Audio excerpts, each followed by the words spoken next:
Inside the largest structure ever built by human hands, there is a room no one has ever entered.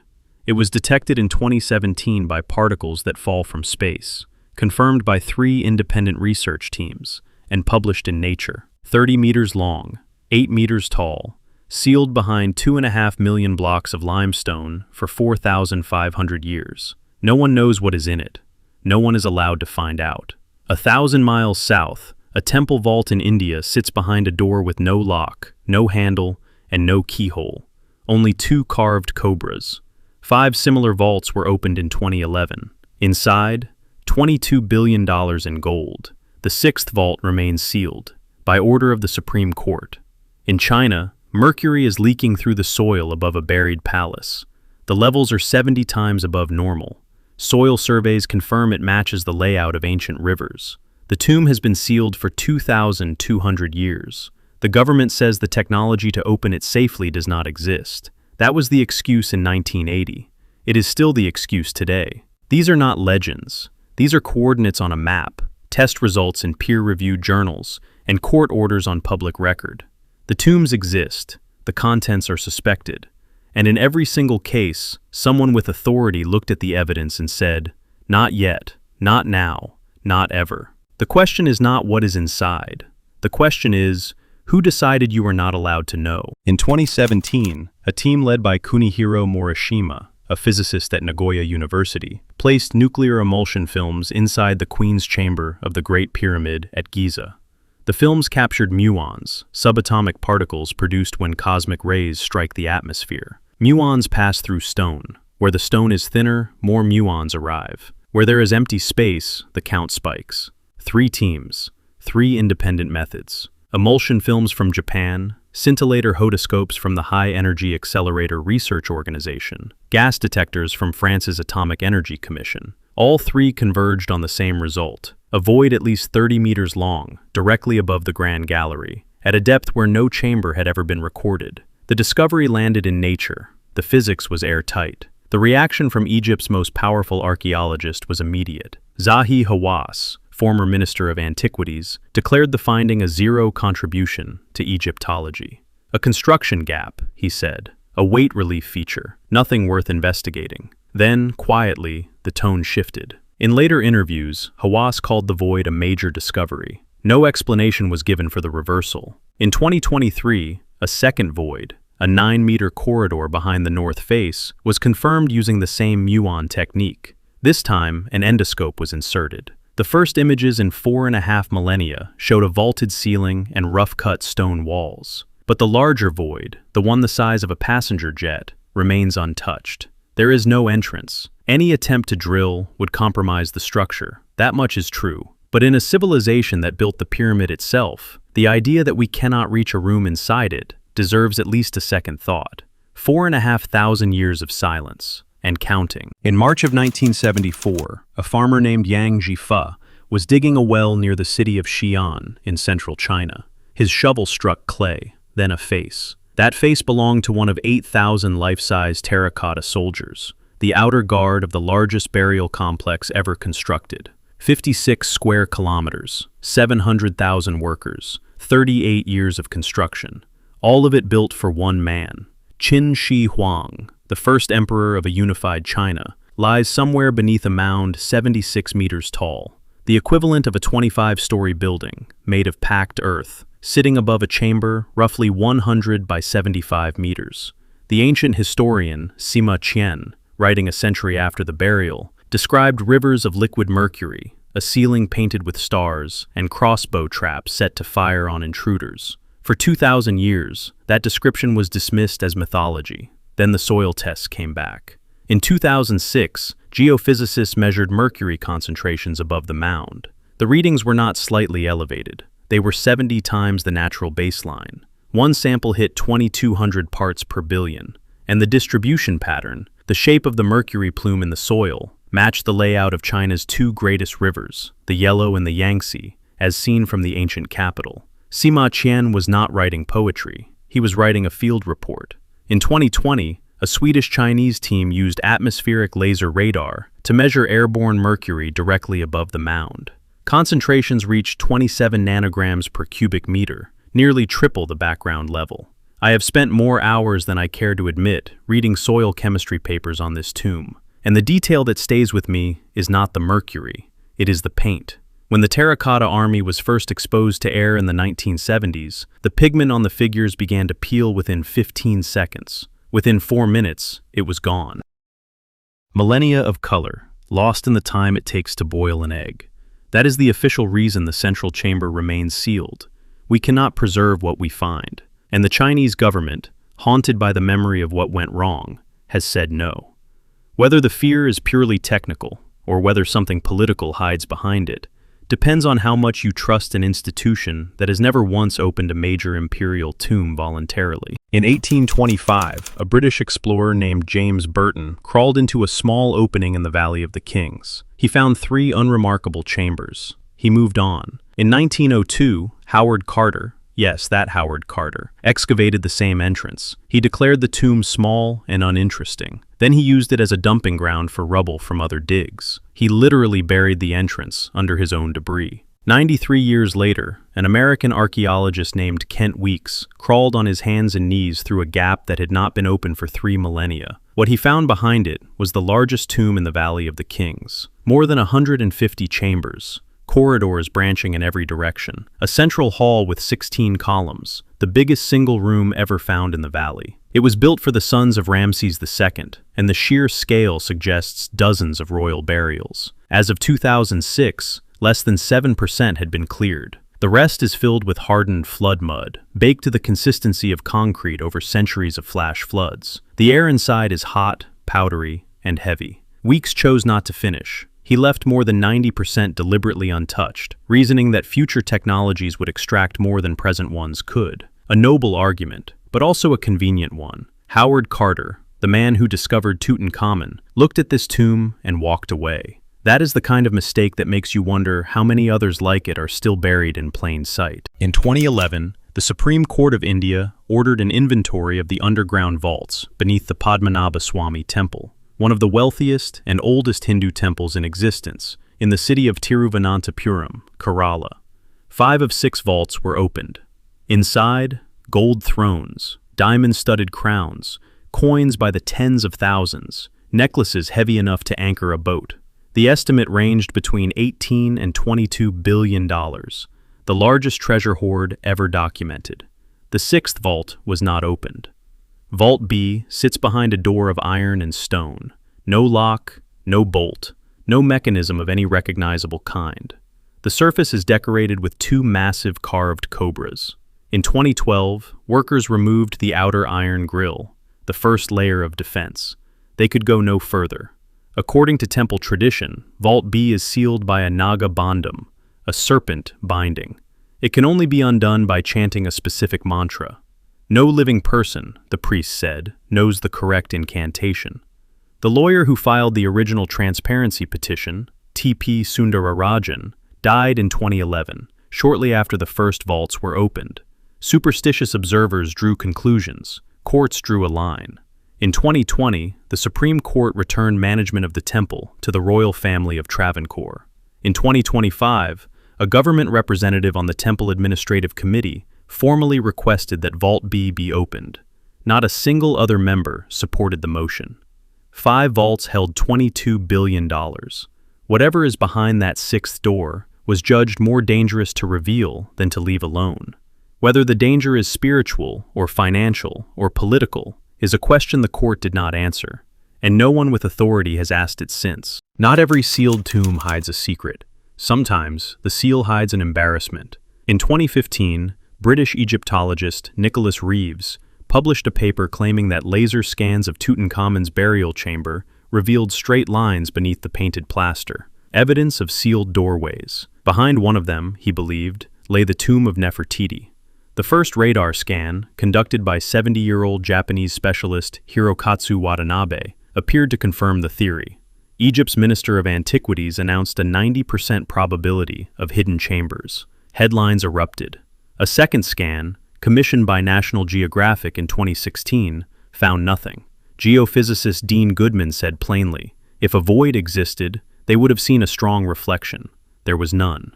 A third scan in 2018, conducted by the Polytechnic University of Turin using 3 frequency ranges across 2.7 kilometers of radar lines, concluded with high confidence that no hidden chambers exist. The original readings were ghost signals, caused by radar waves skimming along the electrically conductive painted plaster rather than penetrating the rock behind it. The theory quietly disappeared from headlines. Reeves, who had staked his reputation on the discovery of the century, was left with silence. But the real story is not the science, it is the politics. At a 2016 conference in Cairo, researchers whose data contradicted the hidden chamber hypothesis were barred from presenting. Those whose data supported it were given the stage. A 90% chamber of Nefertiti was worth more to Egyptian tourism than the truth. Sometimes the question is not what they refuse to open. Sometimes the question is what they refuse to admit is empty. The Great Sphinx of Giza is 73 meters long, 20 meters tall, and carved from a single block of limestone. Beneath its front paws, ground-penetrating radar has detected anomalies that no one has been permitted to fully investigate. In 1987, a team from Waseda University in Tokyo identified geometric cavities near the Sphinx, including one measuring roughly 1 by 1.5 by 7 meters, possibly containing metal or granite. In 1993, geophysicist Thomas Dobecki and independent Egyptologist John Anthony West found a rectangular anomaly beneath the paws that aligned with predictions made decades earlier. Their work was shut down by Egyptian authorities. A shaft in the Sphinx's back was first documented in 1679. Another opening sits on the crown of its head, roughly 2 meters deep. Both were sealed during restoration work in 1926 by French engineer Émile Barrès. No systematic excavation of either has ever been conducted.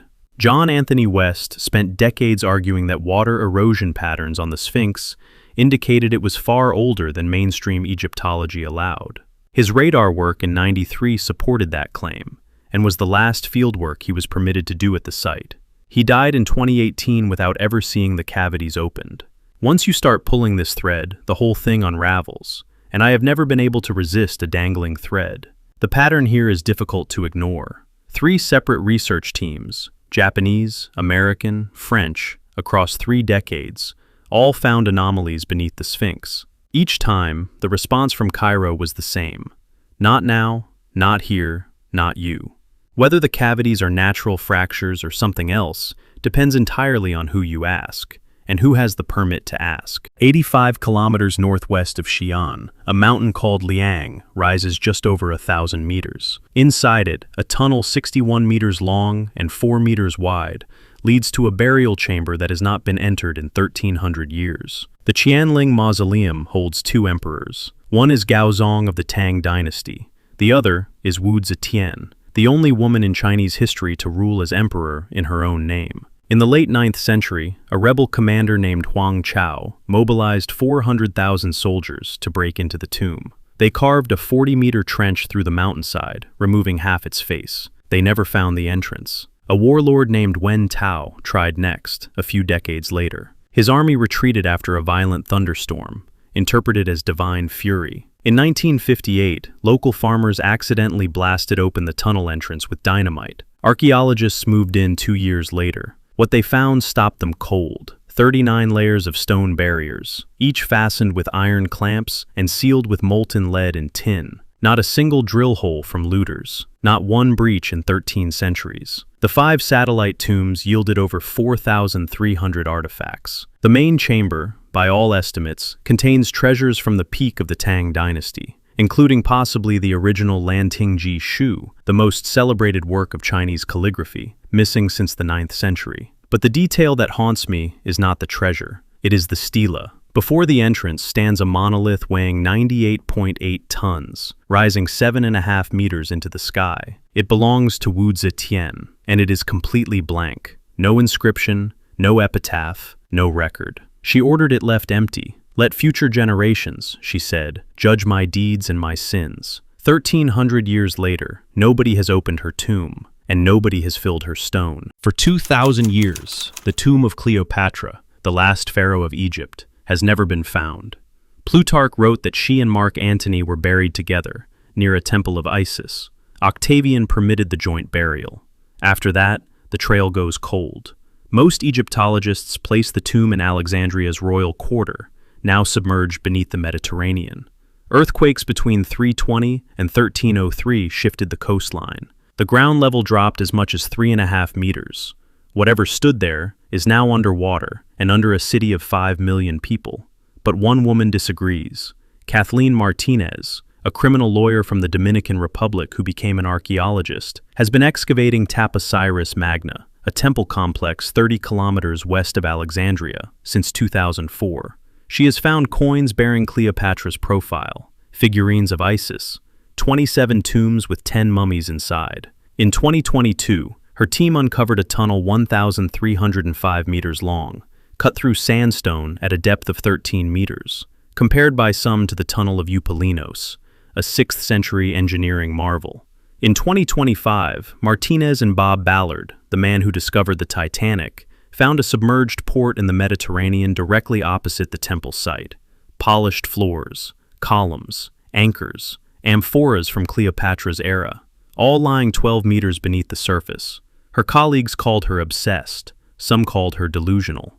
She has been digging the same site for over 20 years. The tomb has not been found, but the trail has never been warmer, and the woman following it has no intention of stopping. In 1227, the most powerful man who ever lived was carried into the mountains of northeastern Mongolia.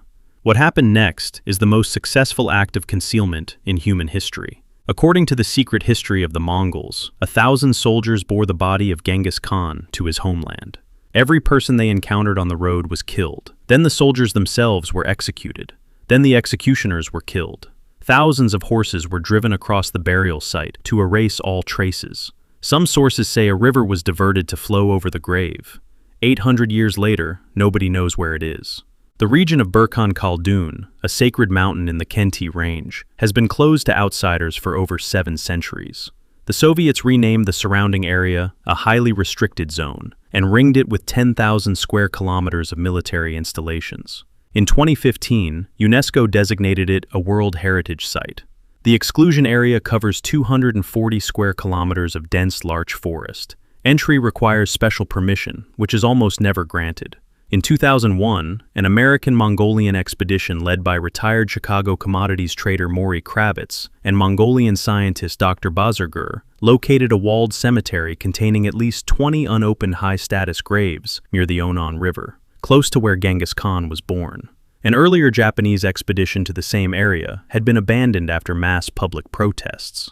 In 2008, Dr. Albert Lin of the University of California, San Diego, proposed a non-invasive approach: satellites, drones, and ground-penetrating radar. His crowdsourced analysis identified 55 potential archaeological sites. Digging was forbidden. In 2015, French archaeologist Pierre-Henri Giscard found a 250-meter-long mound on the summit of Burkhan Khaldun, possibly man-made, modeled on Chinese imperial tombs. He conducted the survey without permission. No publication followed. Maury Kravitz spent 40 years searching. He was forced to abandon one excavation after what he described as a series of misfortunes. Among Mongolians, the memory of a curse lingers. In 1941, Soviet archaeologists opened the tomb of Tamerlane in Samarkand. 3 days later, Hitler invaded the Soviet Union. Something about this case made my fur stand up, and that is not a metaphor. Every lead points to the same mountain. Every expedition reaches the same wall. Not stone, not distance, belief. The Mongols do not refuse to open the tomb because they cannot find it. They refuse because they believe some doors are not meant to be opened. And 8 centuries of silence suggests they may be the only ones who understand the cost of looking. 9 tombs, 4 continents, 45 centuries between the oldest and the youngest. Mercury, confirmed by laser. Voids, confirmed by cosmic rays. Gold, confirmed by court order. And in every case, the same 5-word sentence, spoken by a different authority in a different language. We are not opening it. China says the technology is not ready. Egypt says the structure is too fragile. India says the gods forbid it. Mongolia says the dead demand silence. But strip away the reasons and the pattern is the same. Someone found the door. Someone measured what is behind it. And someone with power said no. Maybe they are right. Maybe some tombs should stay sealed until we are wiser, steadier, more careful. Or maybe the seal is not protecting the tomb. Maybe the seal is protecting the story we tell about the past, a story that might not survive what is inside. Most people hear about a sealed tomb and think, interesting. You stayed through all 9. You trace the pattern. You notice that the refusal is never about the tomb. It is about what happens to the people who control the narrative once the door swings open. Pick the one tomb you would open first. Tell me why. Best argument gets pinned. Subscribe, because the next investigation goes deeper than any of these chambers. And somewhere in those mountains, beneath that river, under that mound of earth, he is still waiting.